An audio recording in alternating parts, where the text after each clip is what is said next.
Welcome to our channel. Today we how to enable Lutron HomeKit pairing for Caseta smart dimmers step by step clearly. To enable Lutron HomeKit pairing for your Caseta smart dimmers, follow these steps.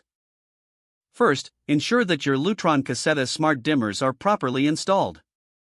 Make sure your Lutron smart bridge is connected to your Wi-Fi network. Open the Lutron app on your smartphone. Log into your Lutron account or create a new account if necessary. Once logged in, navigate to the Settings menu within the app. Select HomeKit from the list of available options. Tap Enable HomeKit.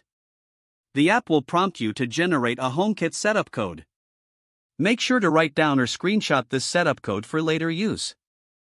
Next, open the Home app on your iPhone or iPad. Tap the plus icon in the top right corner to add a new accessory. Choose Add Accessory. When prompted, scan the HomeKit setup code you obtained from the Lutron app. Follow the on-screen instructions to complete the pairing process.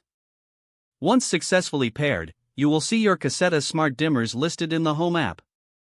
You can now control your dimmers using Siri or the Home app. To customize settings, return to the Lutron app as needed. Enjoy the convenience of controlling your lights through HomeKit. Your Lutron Caseta smart dimmers are now fully integrated with HomeKit.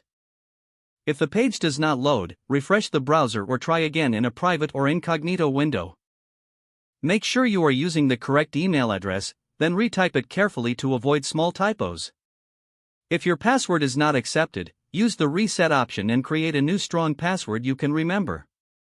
Check your spam folder for verification or security emails, then complete any requested confirmation steps. Enable two-factor authentication if available to improve account security and reduce unauthorized access risk. After signing in, review your profile details so your contact information and settings are accurate and current. If you see an error message, note it down and try again after restarting your device and internet connection.